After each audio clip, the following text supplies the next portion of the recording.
안녕하세요, 백지입니다. 이번 시간에는 중학교 1학년과 5단원 물질의 상태 변화에서 두 번째 시간 상태 변화와 열 에너지 한번 보도록 하겠습니다. 먼저 열 에너지라는 것은 물체의 온도가 변하거나 상태가 변할 때 물질이 얻거나 잃는 에너지다라고 보시면 되겠습니다. 그래서 에너지를 얻는 경우는 보통 가열을 할 때라고 보시면 되고, 그때는 온도가 높아지거나 융해, 기화, 승화와 같은 상태 변화가 일어난다라고 보시면 됩니다. 그리고 물질이 열 에너지를 잃는 경우라고 나와 있죠. 이것은 보통 냉각할 때 이런 경우가 많고요. 온도가 낮아지거나 액화, 응고, 승화와 같은 상태 변화가 일어난다라는 것입니다. 옆에 또 상태 변화가 일어날 때 그 시간에 영향을 미치는 요인이 나와 있는데, 먼저 물질의 양이 많아질수록 그래프의 가로 길이, 즉 시간이 증가하게 되고, 두 번째 센 불로 가열을 할 때는 그래프의 가로 길이, 즉 시간이 짧아지게 된다라는 것입니다. 이거는 다음 페이지에서 열 에너지의 출입을 통해 어떤 상태 변화가 일어나는지 한번 그래프로 보도록 하겠습니다. 그래서 상태 변화와 열 에너지, 첫 번째 녹는 점입니다. 녹는다라는 것은 고체였던 물질이 액체로 변한다라는 거였죠. 그래서 고체가 액체로 갈 때 녹는다라고 말을 했었습니다. 그래서 그 고체에 열 에너지를 주었을 때 상태 변화가 일어나면서 우리는 액체로 간다라는 거죠. 그래서 그 상태 변화가 일어날 때 어떤 형태로 변화가 일어나는지 한번 보도록 하겠습니다. 먼저 첫 번째, 고체에 열 에너지를 가해 주었더니 그 고체는 상태가 변하지 않고 온도만 조금씩 증가한다라고 보시면 됩니다. 이것을 통해서 열 에너지는 그 고체의 온도 변화에만 이용이 되었다라는 거죠. 그래서 그래프에서 이 고체 상태일 때는 열 에너지를 주었을 때 온도만 상승하고 있는 것을 볼 수가 있습니다. 그리고 두 번째, 고체가 액체로 융해가 되는 과정이다라는 거죠. 이 과정에서는 열 에너지를 물질을 가열을 한다, 즉 열 에너지를 주어도 온도가 일정하게 유지가 된다라는 거죠. 우리가 앞에서는 열 에너지를 주었을 때 온도가 증가하는 현상이 나타났었는데, 이때는 상태 변화가 일어나기 때문에 그 열 에너지가 상태 변화에 모두 이용된다라는 것을 기억해 주시면 되겠습니다. 그래서 이렇게 평평하게 온도 변화가 없는 구간을 우리는 녹는 점이라고 하고, 고체가 액체로 녹기 시작할 때 온도라고 보시면 되는 겁니다. 그래서 융해가 모두 끝나고 나면 고체는 액체로 변하게 되는데, 그때 다시 열 에너지를 준다면 그 열 에너지는 액체의 온도를 올려주는 온도 변화에만 이용이 된다라는 것을 기억해 주시면 됩니다. 우리 앞에 페이지에서 상태 변화의 시간에 영향을 주는 요인에 센 불로 가열할수록 그래프의 가로 길이, 즉 시간은 짧아진다라고 얘기를 했죠. 센 불로 가열을 했을 때 훨씬 더 많은 열 에너지를 가해주기 때문에 이렇게 온도 변화의 그래프는 이렇게 시간이 앞당겨지고, 상태 변화가 일어나는 녹는 점 온도는 똑같이 일어난다. 하지만 상태 변화도 빠르게 일어나고 그 이후 액체의 변화도 이렇게 기울기가 급하게 상승하게 되고 전체적으로 시간이 짧아진다라는 것을 볼 수가 있는 겁니다. 그리고 다음 페이지 보도록 할게요. 그리고 두 번째, 액체를 냉각할 때 온도 변화, 즉 어는 점입니다. 액체가 냉각을 통해 열 에너지를 잃게 된다면 그 액체는 상태 변화가 일어나서 고체로 변하게 된다라는 것이죠. 여기서 액체 구간에서 냉각, 즉 온도를 낮춰주면 열 에너지가 밖으로 빠져나감으로써 액체 온도는 낮아지게 된다라고 보시면 됩니다. 그리고 액체가 고체로 응고하기 시작할 때 온도를 우리는 어는 점이라고 하고, 이때는 액체와 고체가 함께 존재하고 있다라는 것이죠. 이때는 물질을 아무리 냉각시켜도 온도가 일정하게 유지가 된다라는 것을 기억해 주시면 되고, 이때 상태 변화가 일어나면서 주위로 액체가 가지고 있던 열 에너지가 방출된다라는 것을 기억해 주시면 되겠습니다. 어는 점이라는 것은 우리가 앞에서 봤던 물질의 녹는 점이라는 거 볼 수가 있었죠. 같은 물질일 때는 이 녹는 점과 어는 점의 온도는 같다라는 걸 꼭 기억을 해 주시면 됩니다. 그리고 이 상태 변화가 모두 일어나고 응고가 되었을 때, 그때 냉각을 시키면 다시 온도는 점점 계속 낮아지게 된다라고 보시면 되는 거죠. 그리고 다음 페이지 보도록 하겠습니다. 액체를 가열할 때 온도 변화입니다. 액체를 가열을 해주고 어느 정도 시간이 지나면 그 액체는 상태 변화가 일어나서 기체가 된다라는 것이죠. 이때 액체에 열을 가해주면 온도는 또 올라가게 된다. 그 가해준 열 에너지는 온도 변화에만 이용이 된다라고 보시면 되고, 액체가 기체로 기화가 될 때, 그 상태 변화가 일어날 때는 액체와 기체가 함께 존재하고 있고, 그때 온도는 또 일정하게 유지가 된다라는 겁니다.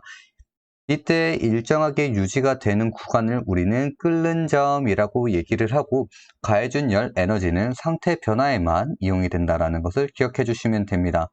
그래서 이 끓는 점이라는 것은 액체가 기체로 상태 변화가 일어나는, 즉 액체가 끓기 시작할 때 온도라고 보시면 되고, 그 기화가 끝난 물질에다 다시 열 에너지를 가해준다면 온도만 다시 높아지게 된다라는 것입니다. 그래서 즉 가해준 열 에너지는 또 온도 변화에만 이용이 된다라는 것이죠. 이거를 기억을 해주시고 다음 페이지 또 보도록 하겠습니다. 그리고 끓는 점에서 같은 물질이 다른 양일 때 어떤 차이가 있는지 한번 보도록 하겠습니다. 그래프를 보시면 에탄올이라는 같은 물질이 있고 서로 다른 양을 가지고 있습니다. 이 각각의 다른 양을 가열을 시켰더니 양이 작은 물질이 먼저 끓는 점에 도달을 하고 그 다음 20ml, 그 다음 30ml 순으로 끓는 점에 도달했다라는 겁니다. 그렇기 때문에 물질의 양과 끓는 점은 즉 관계가 없다라는 것을 기억을 해주셔야 됩니다. 같은 물질일 때는 양이 다르더라도 항상 도달하는 온도는 같다라는 것이죠. 그러면 물질이 서로 다를 때는 어떻게 되냐라는 겁니다. 서로 다른 물질인 물과 에탄올이 있고요. 두 물질의 양은 똑같이 맞춰준다라는 것입니다. 그렇게 했을 때 가열을 하면 에탄올은 약 79도쯤에서 상태 변화가 일어나는 끓는 점에 도달을 했고요. 물은 100도씨에서 상태 변화가 일어나는 끓는 점에 도달을 했다라는 것입니다. 이것을 보았을 때 물질마다 각각의 고유한 끓는 점이 있다는 것을 기억을 해주시면 되겠습니다. 그러면 끓는 점은 어떻게 기준을 잡느냐? 바로 일기압일 때 끓는 점을 우리는 기준 끓는 점이라고 하고, 압력이 높아지면 끓는 점도 높아진다는 것을 기억해 주시면 되겠습니다. 그리고 다음 페이지 보도록 할게요. 물질이 상태 변화가 일어날 때 열 에너지를 흡수 또는 방출을 함으로써 주위의 온도에 영향을 준다라는 것입니다. 먼저 열 에너지를 흡수하는 상태 변화 보도록 하겠습니다. 첫 번째 융해열 흡수입니다. 융해라는 것은 고체가 액체로 상태 변화할 때를 융해라고 얘기를 했고, 이때 열 에너지를 흡수를 해야 된다라는 것입니다. 이 열 에너지를 보통 주위에 있는 열 에너지를 흡수함으로써 상태 변화가 일어나는데, 그로 인해서 주변의 온도가 낮아지게 된다라는 것입니다. 그 예로 아이스박스에 얼음을 같이 넣어두면 음료수가 시원해진다라는 건데, 우리는 얼음이 차니까 그 찬 기운이 음료수로 갔다라고 생각을 하겠죠. 하지만 얼음이 물로 변하면서 주변에 있는 열 에너지를 빨아들여야 되는데, 이때 음료수가 가지고 있는 열 에너지를 흡수하게 된다라는 겁니다. 음료수는 열 에너지를 빼앗기면서 온도가 낮아지게 되는 것이죠. 그리고 두 번째, 기화열 흡수 보도록 할게요. 액체가 기체로 상태 변화를 할 때 우리는 기화라고 얘기를 했고, 이때도 마찬가지로 열 에너지를 흡수한다. 열 에너지를 흡수할 때 주변에 있는 열 에너지를 흡수하기 때문에 주위의 온도가 낮아지게 된다라는 것이죠.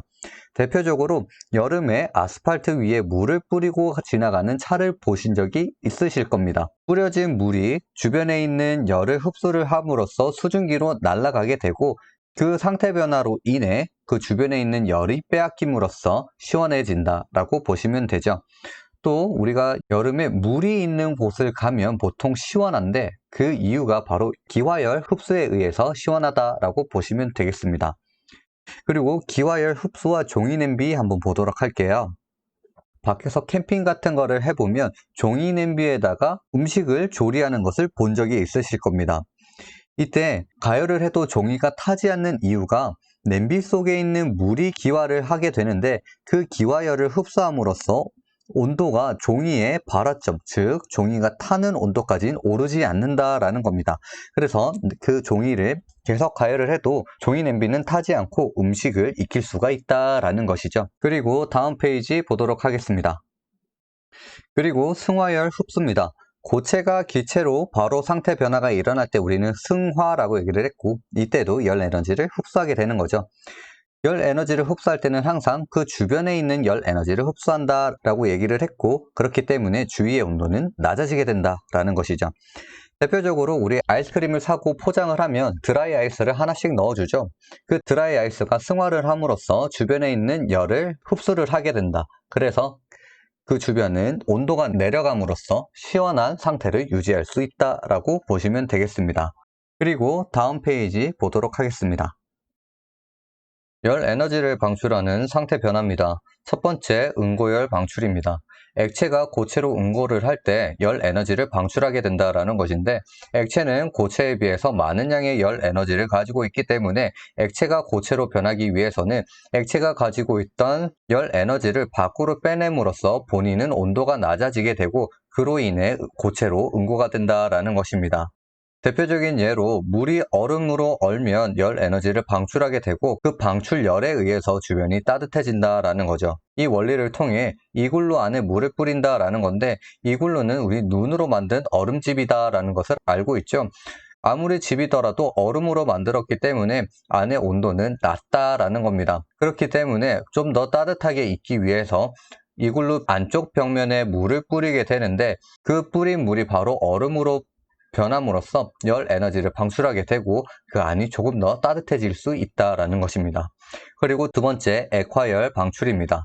기체가 액체로 액화를 할 때 열 에너지를 방출하게 되고, 앞에서 응고열과 마찬가지로 기체는 액체보다 많은 양의 열 에너지를 가지고 있기 때문에 액체가 되기 위해서는 본인이 가지고 있는 열을 방출을 하고 본인은 온도가 내려가야 된다라는 겁니다.